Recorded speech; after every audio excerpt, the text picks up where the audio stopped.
You're welcome back. Thank you for staying with us. Mr. Michael, just before we went on that break, I had given you like a breakdown of certain situations. And even though I use the clothing markets, you find out that this situation affects every other, commodity out there that people have to pay money for. Do you still think that, this recommendation coming from Chief Falana still stands, especially with the economic situation that we have to deal with right now?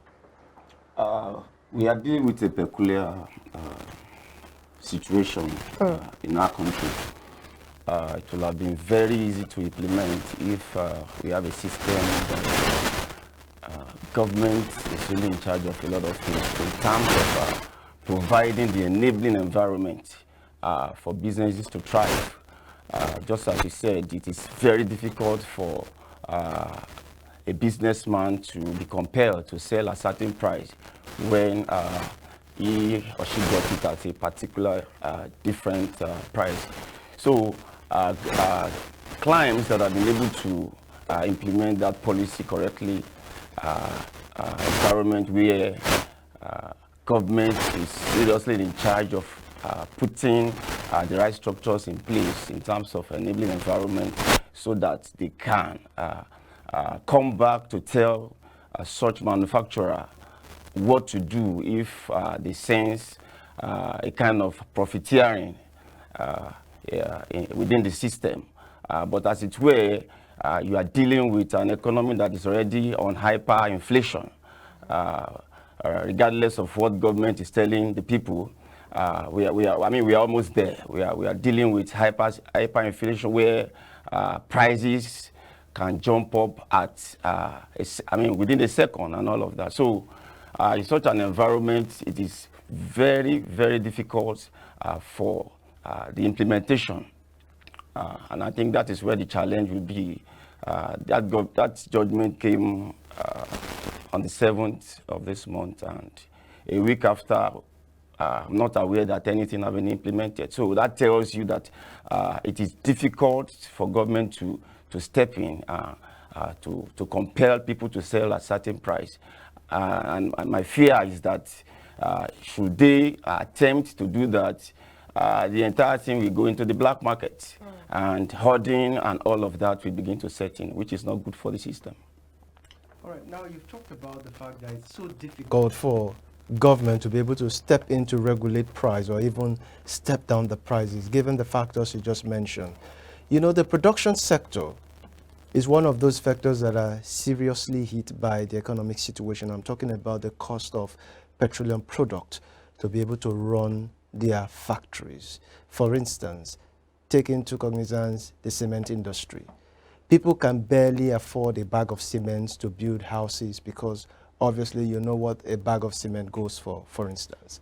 Now, electricity is one of the major issues that have been faced with it when it comes to those who are in the production line.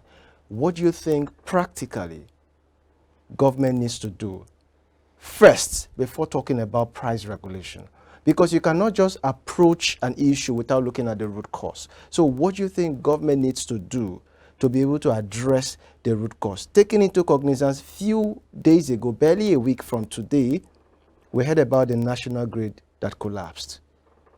And this is not the first time we're having issues like this. Few days ago, we had, individuals from government, ministries saying that they're going to sanction discos. Is it just sanctioning, or you're just trying to put up issues that are not even there in the first place? So what do you think needs to be done practically to address this issue that has to do with price regulation? Government must get the enabling environment right. And I think there is no shortcut to that situation. We must, government has a responsibility to provide the enabling environment for businesses to thrive. They can't do otherwise.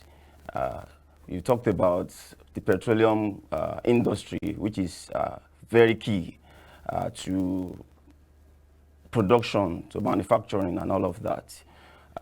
Don't forget, as we speak, our four major refineries are in comatose. We were told that the Port Harcourt refineries will come on stream last December.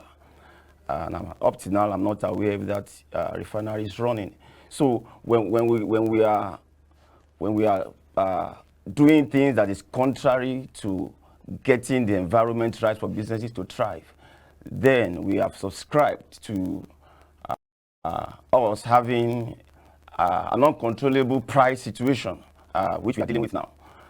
Don't also see the promoters of this particular act that we're talking about, the Price Control Act. I mean, meant well when I went through some of the provisions of that act. A board was meant to be set up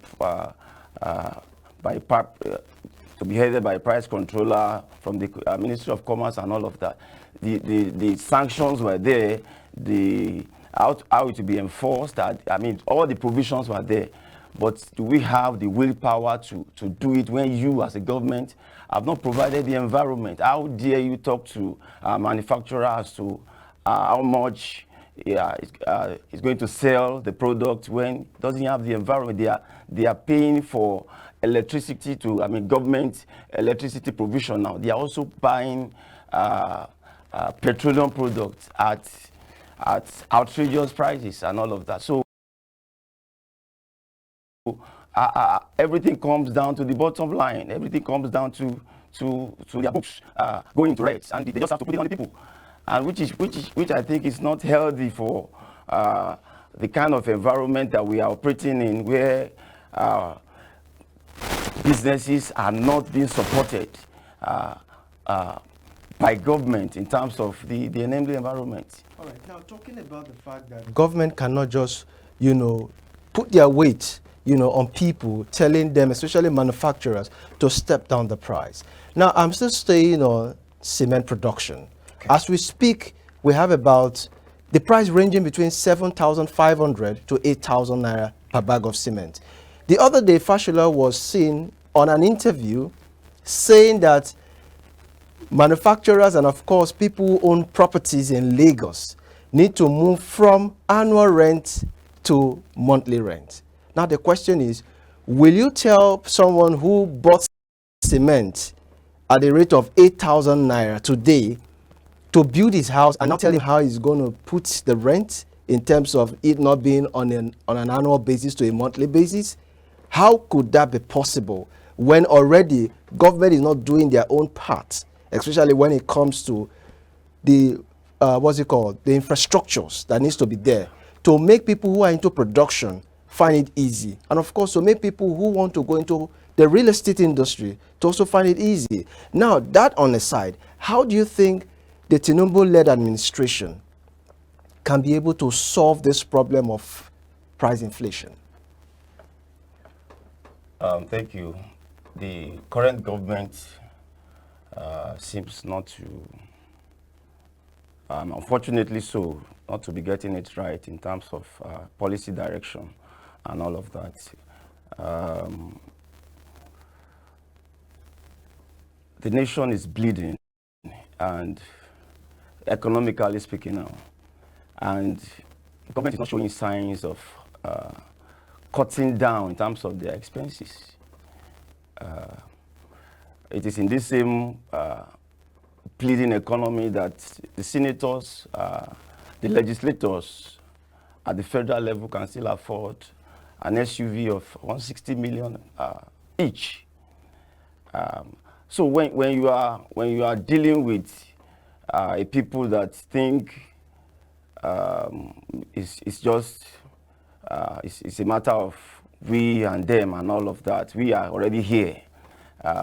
They should just calm down, and we'll sort them out with time, irrespective of when we are able to sort them out.